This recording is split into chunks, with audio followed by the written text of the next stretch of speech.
Assalamualaikum warahmatullahi wabarakatuh.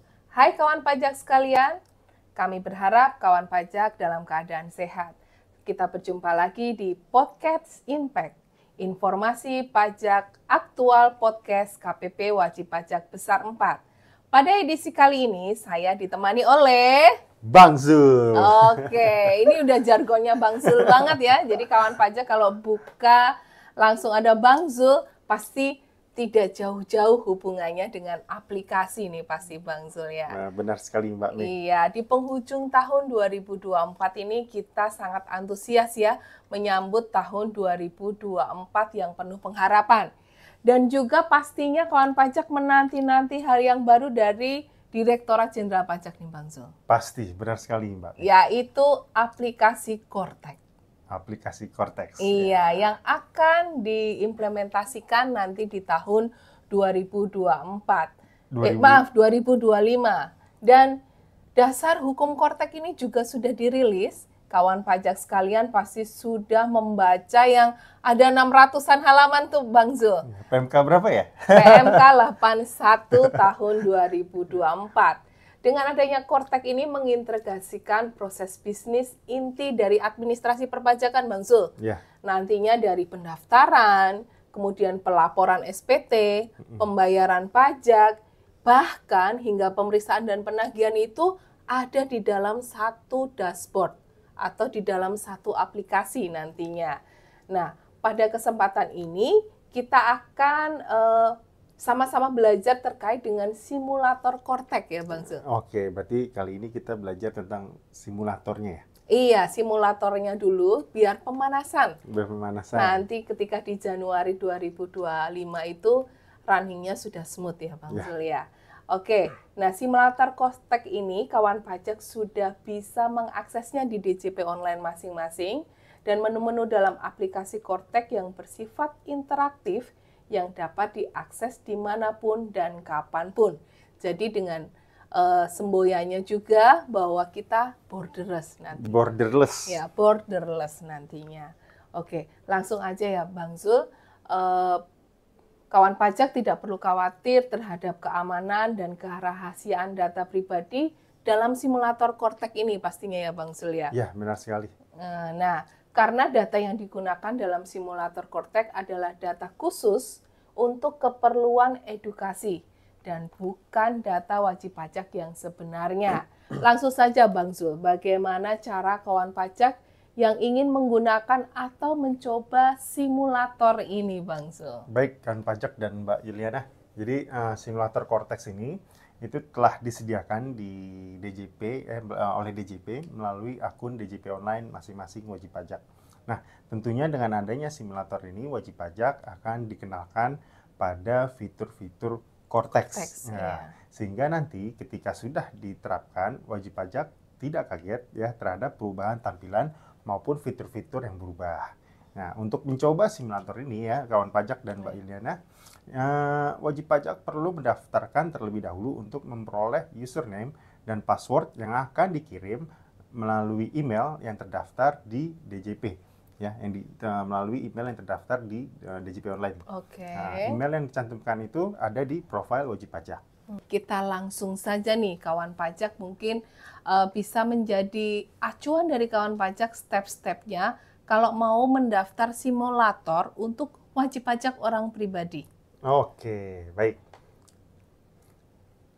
Yang pertama ya, kita login ke laman djponline.pajak.go.id ya, lalu diisi NIK, NPWP ya. Yang pertama, yang kedua kita mengisi password DJP Online.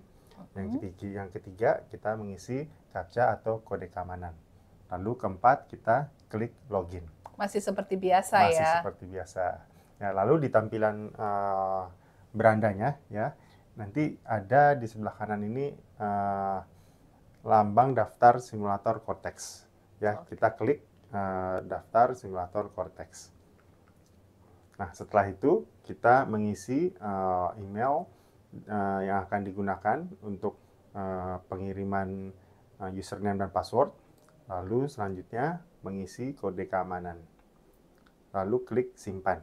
Apabila berhasil, ya Bapak Ibu akan melihat checklist berwarna hijau dengan notifikasi registrasi berhasil. Ya, silakan melakukan pengecekan secara berkala atas email yang telah didaftarkan saat registrasi. Setelah itu wajib pajak bisa mengklik OK. Nah, setelah mendaftar, ya menu pendaftaran simulator Cortex itu otomatis akan tertutup dan diganti dengan tanda checklist berwarna hijau. Nah, setelah itu Bapak Ibu bisa membuka email masing-masing ya yang tadi didaftarkan di DJP Online ya. Apabila ada pesan masuk dari simulasi Cortex Direktorat Jenderal Pajak ya, itu akan berisi username dan password. Nah, setelah Bapak Ibu mendapatkan username dan password, Bapak Ibu masuk ke aplikasi simulator dengan mengakses portal wp-simulasi.pajak.go.id. Ya. Di halaman tersebut Bapak Ibu bisa mengisi username yang telah didapatkan di email tadi dan password yang sama juga didapatkan di email tadi, lalu memilih bahasa dan memasukkan CAPTCHA atau kode keamanan lalu klik login. Nah, itu tadi pendaftaran untuk wajib pajak orang pribadi. Ya. Secara garis besar masih sama seperti DJP online ya Bang Zul. Iya. Sekali lagi kita tegaskan kepada kawan pajak, jangan khawatir terkait dengan keamanan datanya ya Bang Zul. Pasti terkait dengan email yang dimasukkan itu dijaga kerahasiaannya, dan ini masih simulasi ya. Masih simulasi. Iya. Selanjutnya pasti kawan pajak bertanya, kalau saya sebagai wajib pajak badan itu seperti apa sih Bang Zul simulasinya? Oke, baik. Langkah pertama kita membuka laman djponline.pajak.go.id ya. Lalu mengisi NIK, NPWP dan NITKU. Ya, yang kedua kita memasukkan kata sandi DJP Online. Yang ketiga kita mengisi kode keamanan atau CAPTCHA. Yang keempat kita mengklik login. Nah, setelah itu di beranda akan muncul di sebelah kanan atas daftar simulator Cortex. Kita klik lambang tersebut. Setelah mengklik daftar simulator Cortex, ya kita akan diminta untuk mengisi NPWP PIC.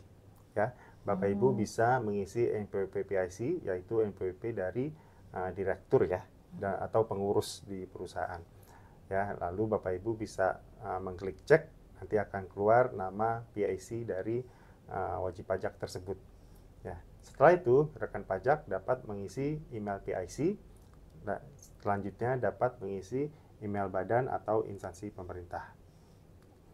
Setelah mengisi email, ya kita mengisi kode keamanan atau CAPTCHA, lalu mengklik simpan. Setelah registrasi berhasil, akan keluar notifikasi centang hijau, lalu Bapak Ibu bisa mengklik OK. Nah, setelah registrasi berhasil, menu pendaftaran simulator Cortex otomatis akan tertutup dan berganti dengan centang berwarna hijau. Ya, untuk selanjutnya Bapak Ibu bisa melakukan pengecekan secara berkala atas email yang telah didaftarkan saat registrasi.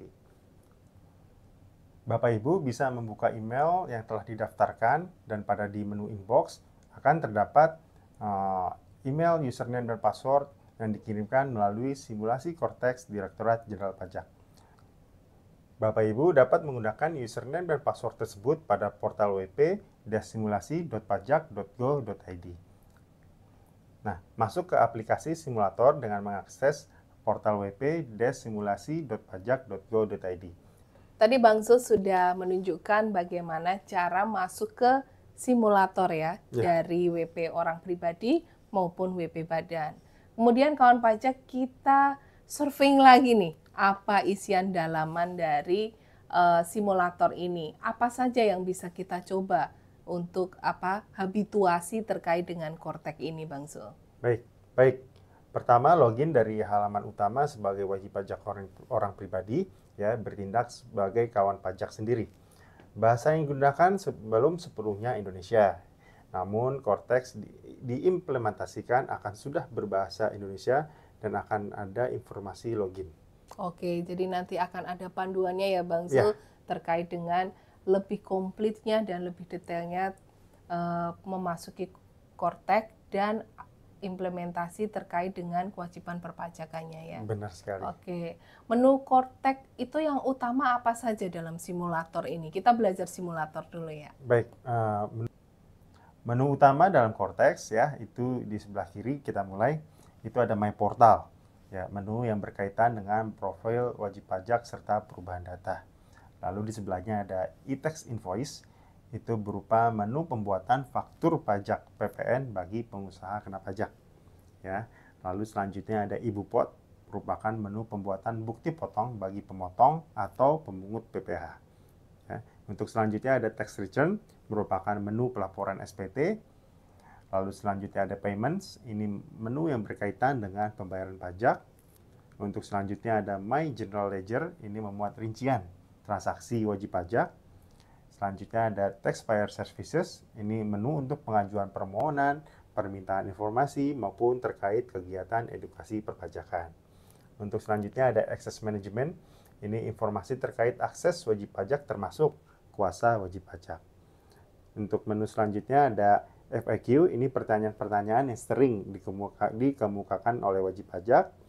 Lalu menu selanjutnya di paling kanan itu ada external application, yaitu tautan ke aplikasi perpajakan lainnya. Nah, tadi seperti yang dijelaskan oleh Bang Zul, dalam aplikasi Kortek ini ada yang namanya role access. Oke. Nah, ini kayaknya bagian yang harus dicermati dan dinotifikasi oleh kawan pajak sekalian. Apa yang dimaksud dengan role access ini? Dalam Kortex ya, Mbak Yuliana dan kawan pajak, penyelesaian hak dan kewajiban wajib pajak dijalankan dengan konsep impersonating, di mana pengelolaan akun Kortex, baik badan maupun orang pribadi dengan perwakilan, dapat dijalankan oleh orang pribadi yang bertindak sebagai pengurus atau wakil atau kuasa yang telah ditunjuk. PIC atau wakil atau kuasa login sebagai representatif, lalu membeli role wajib pajak badan atau orang pribadi mana yang akan diwakili di bagian sudut kanan atas. Terdapat drop-down list sebagai berikut. Yang pertama, main account, merupakan akun Kortex orang pribadi sebagai diri sendiri. Yang kedua, taxpayers, daftar akun Kortex badan atau orang pribadi yang diwakilinya. Jika bertindak sebagai wakil atau kuasa, Kortex akan menunjukkan posisi peran dari pihak yang diwakilinya. Role access ini bertujuan untuk meningkatkan keamanan akses ke akun wajib pajak, di mana hanya benar-benar wajib pajak, orang pribadi pengurus atau wakil atau kuasa saja yang dapat mengelola. Wah, ini sangat menarik sekali ya Bang Zul, Ya. Bahwa ada istilah baru dari kawan pajak yang harus kawan pajak garis bawahi, yaitu impersonating. Ini Benar hal baru. Kalau yang dulu kalau kita masukkan aksesnya bisa pakai sertifikat elektronik. Ya. Namun kayak di sini ada yang namanya impersonating sebagai pribadi ataupun sebagai badan. Nah, di bagian mana dari impersonating ini Bang Zul? Supaya kawan pajak, oh di sini toh maksudnya yang terkait dengan role access tadi. Untuk menu impersonating itu ada di sebelah kanan atas ya. Nah, nanti Bapak Ibu dapat mengklik dan dapat memilih sebagai main account, itu sebagai orang pribadi, ya, atau taxpayer, itu untuk melakukan impersonate ke pihak yang diwakilinya. Seperti itu, Mbak. Oke, kawan pajak, jika kawan pajak penasaran terkait dengan Kortek, kawan pajak bisa langsung coba simulator Korteknya.